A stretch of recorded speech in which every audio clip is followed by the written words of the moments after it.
My name's Anna, and if you told me that my whole world would shift from just one party, I'd have laughed.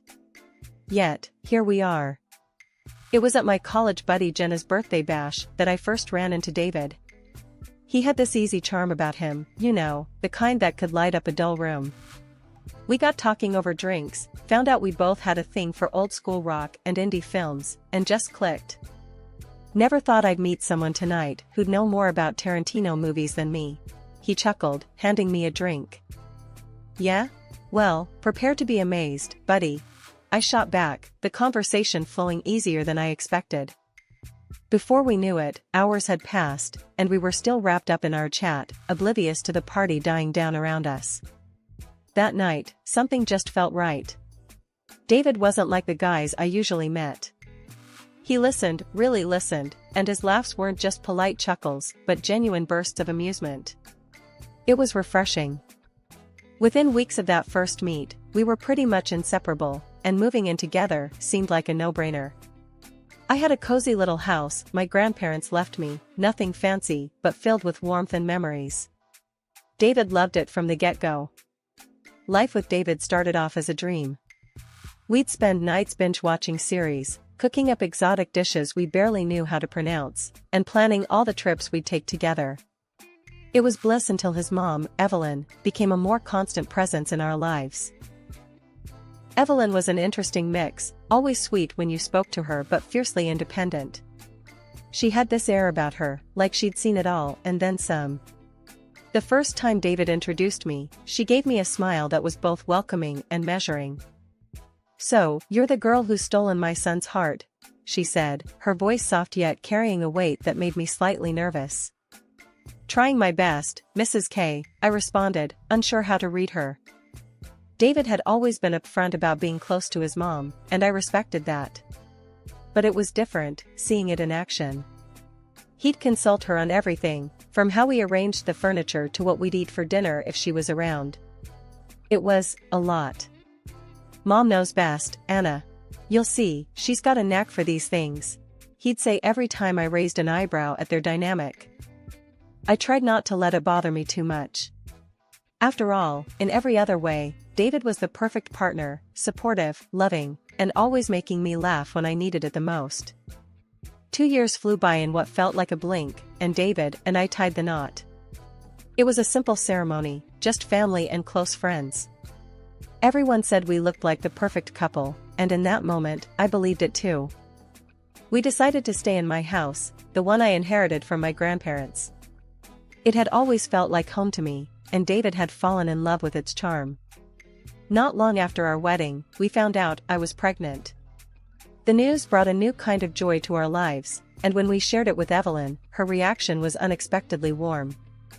"A grandchild, finally," Evelyn exclaimed, her usual reserved demeanor giving way to genuine excitement. "You'll see, children change everything." And change everything she did. Our daughter Lily was born on a chilly spring morning, her cries filling the room with the most beautiful sound either of us had ever heard. "She's perfect, Anna. Just perfect," David said, looking over at Lily with a kind of awe that melted my heart. The first few months were a whirlwind of diapers, late-night feedings, and more love than I thought possible. But as the dust settled and I tried to find a rhythm to our new life, I realized I was doing it almost entirely alone. Evelyn, despite her initial excitement, was conspicuously absent when it came to actual help. One afternoon, feeling overwhelmed, I called Evelyn, hoping she might want to spend some time with her granddaughter. "Evelyn, I was thinking, maybe you could come over and watch Lily for a few hours? Give me a chance to catch up on some sleep or run some errands?" I asked, trying to keep my tone light. "Oh, dear, I'd love to, but I'm just swamped this week." Evelyn's voice was apologetic, but I detected a note of dismissal that wasn't there before Lily's birth. "You're young, Anna. You'll figure it out." I did. I was taken aback, not just by her refusal, but by the implication that asking for help was a sign of weakness. When I told David about the conversation later, hoping for some support, his response only deepened my frustration. "Mom's right, Anna. She raised me mostly on her own, you know.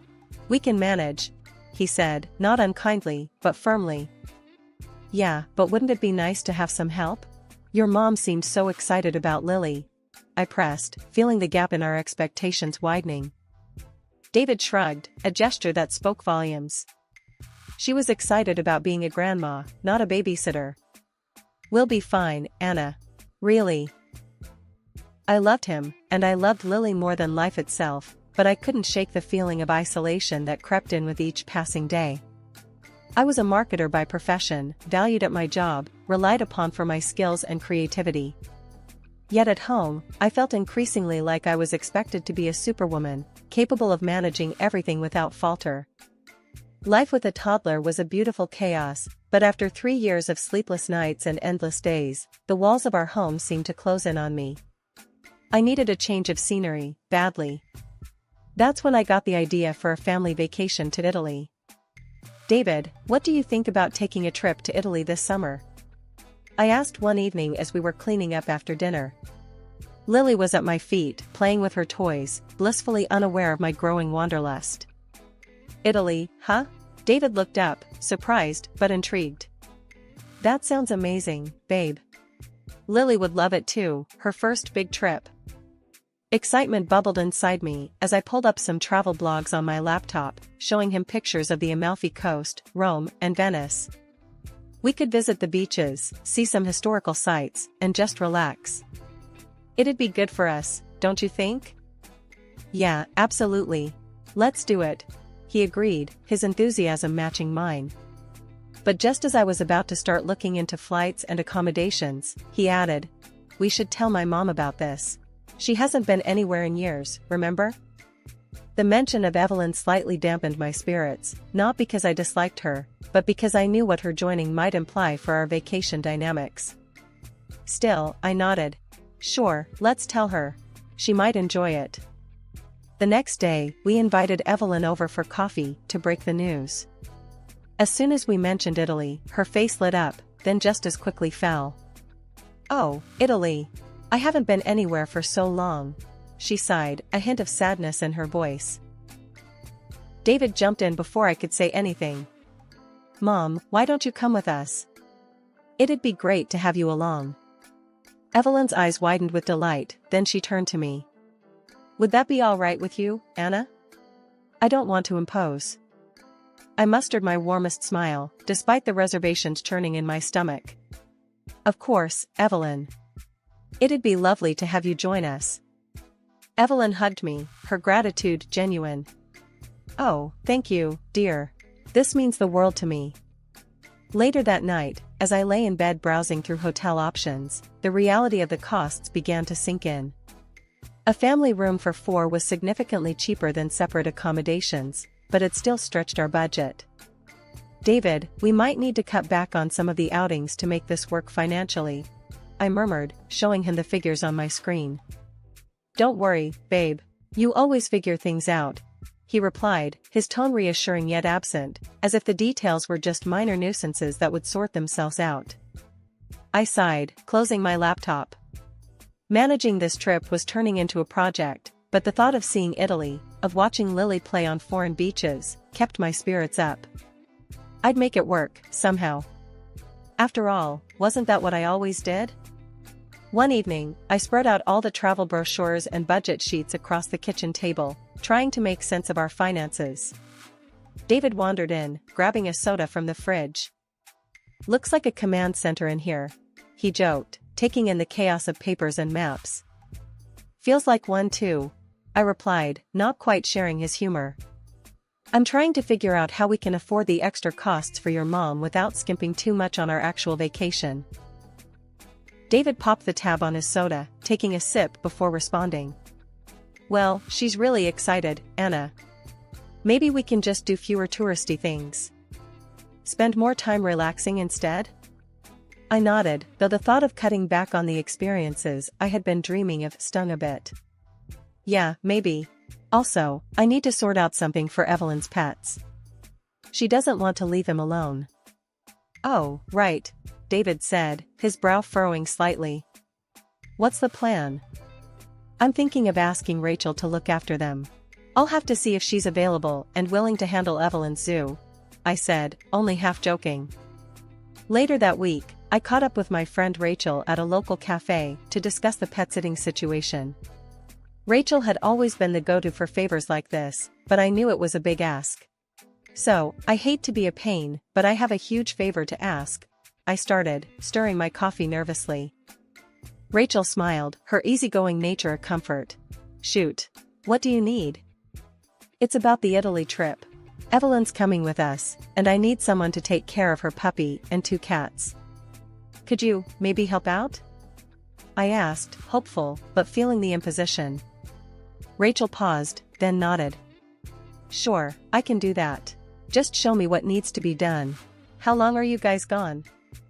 2 weeks. And you'd be a lifesaver, really. Evelyn's pretty particular about her pets, I explained, feeling a mix of relief and guilt. No problem. I'll come by a few days before you leave, get the rundown. We'll make sure her little critters are well looked after, Rachel assured me, her tone confident. With the pet situation handled, I turned my attention back to the travel plans. I spent the next few days booking flights, arranging for the family room at the hotel, and tweaking our itinerary to fit the budget. Each evening, David would glance over my shoulder, offering a nod or a simple, "looks good," before turning his attention back to whatever was on TV. The day before our departure, I checked and double-checked our luggage, ensuring we had everything needed for Lily and Evelyn.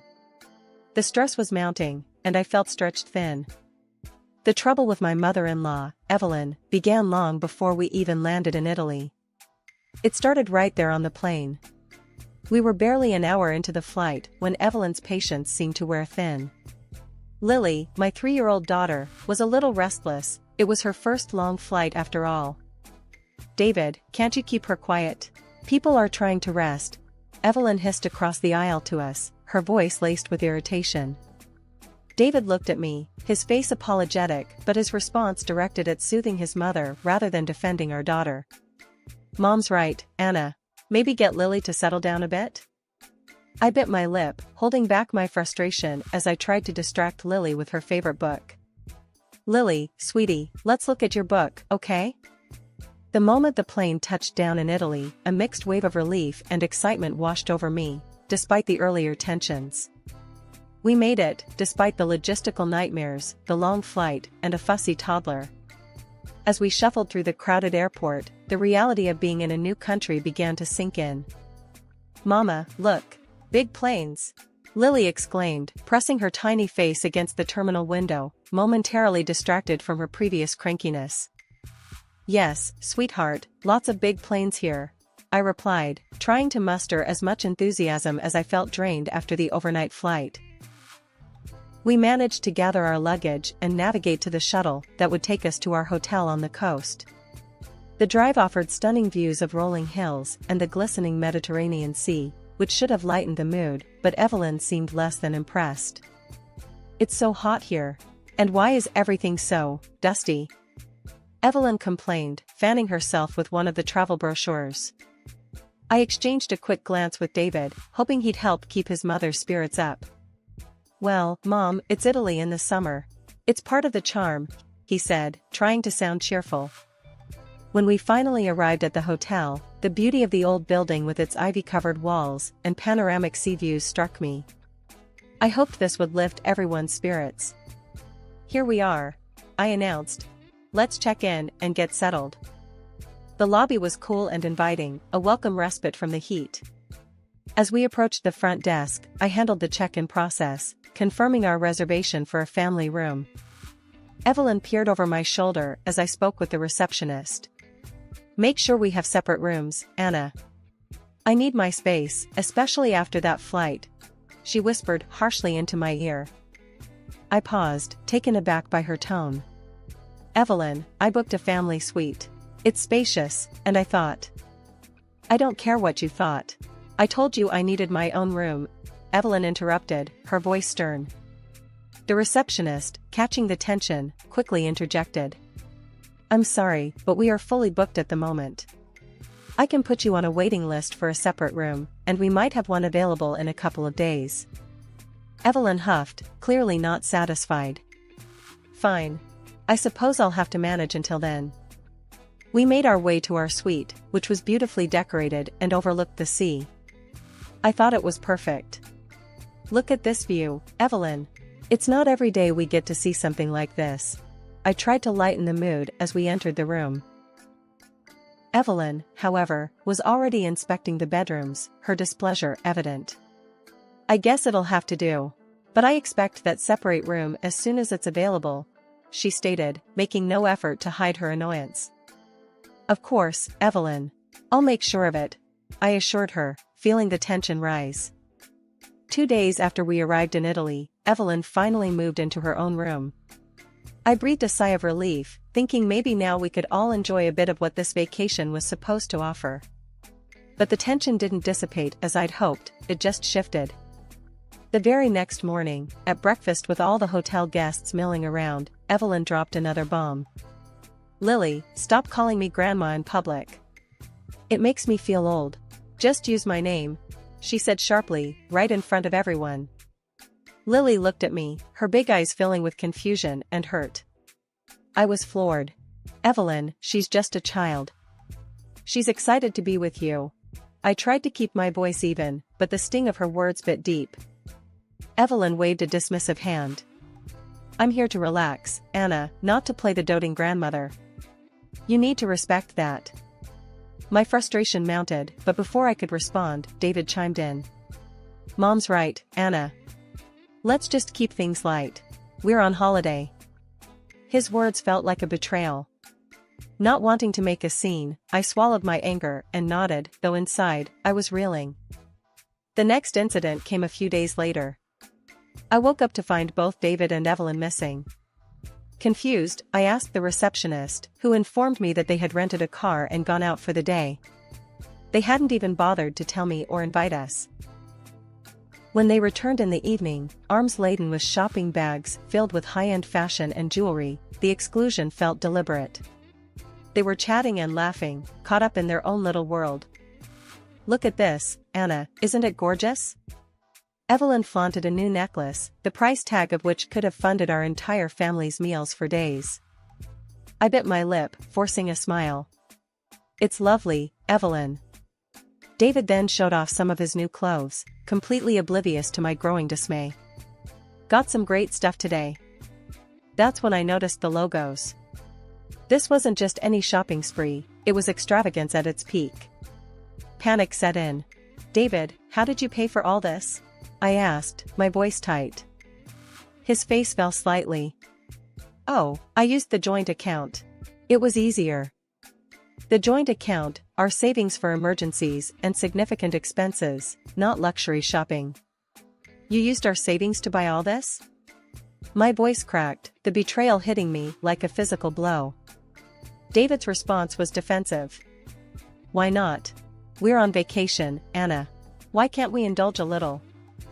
A little? I shot back, my temper flaring. You didn't think to discuss it with me first? And what about Lily and me? You didn't think to include us in your plans today, or even buy something small for your daughter?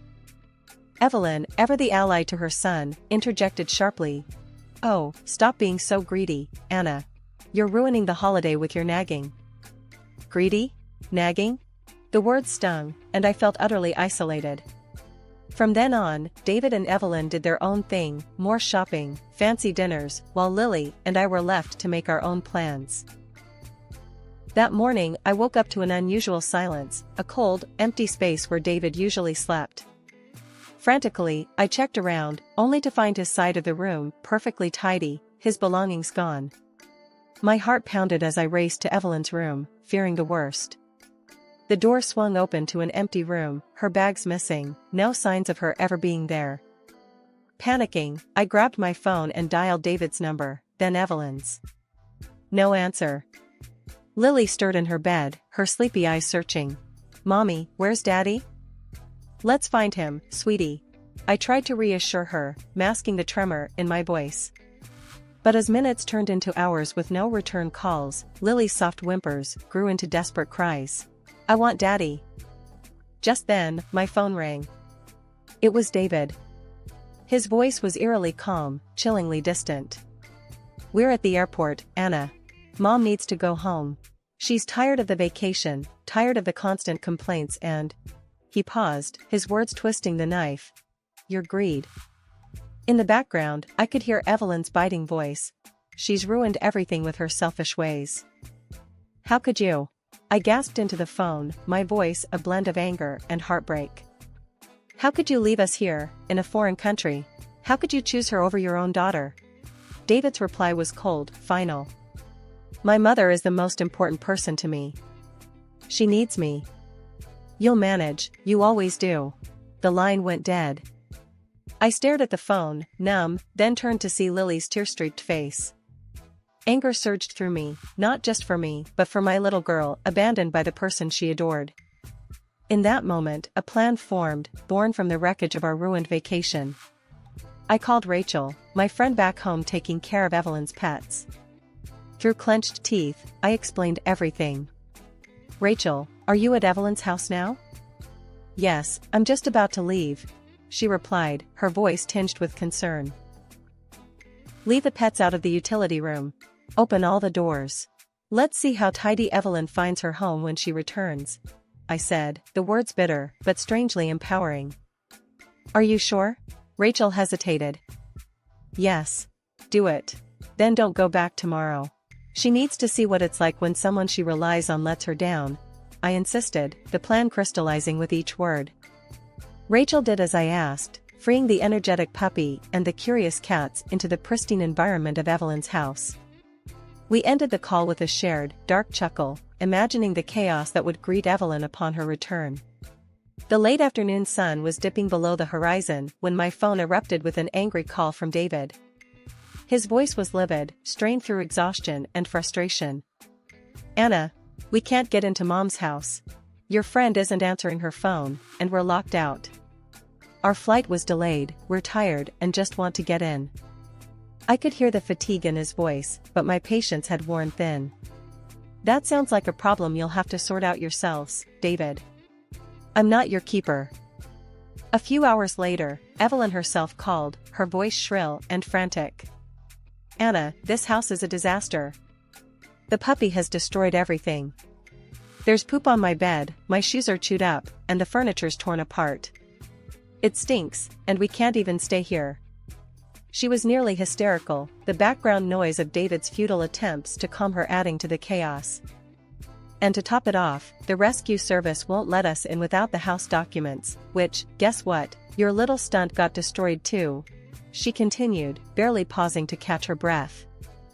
I responded with as much calm as I could muster. Evelyn, I am still on vacation. You need to handle this. Maybe check into a hotel for the night? She was furious. You expect us to go to a hotel? I want you to call your security company right now and get them to open your house. We're coming there. I stood firm, the edge in my voice sharp as a knife. No, Evelyn. I won't do that. You made your choice, and now you can deal with the consequences. A week later, I returned home, bracing myself for the confrontation I knew was inevitable. Sure enough, David and Evelyn were waiting at my doorstep, their faces stormy. You crossed the line, Anna. I'm filing for divorce. David shouted before I even had a chance to set down my bags. I sighed, more relieved than upset. I was going to suggest the same thing, David. His anger faltered, replaced by a stunned silence. Evelyn tried to chime in, her words laced with venom. You're nothing without us, Anna. You'll regret this. Ignoring her, I turned to David. Pack your things. You need to leave. Now. The gravity of my words hung heavy in the air. David, finally seeing the resolve in my eyes, nodded slowly and went inside.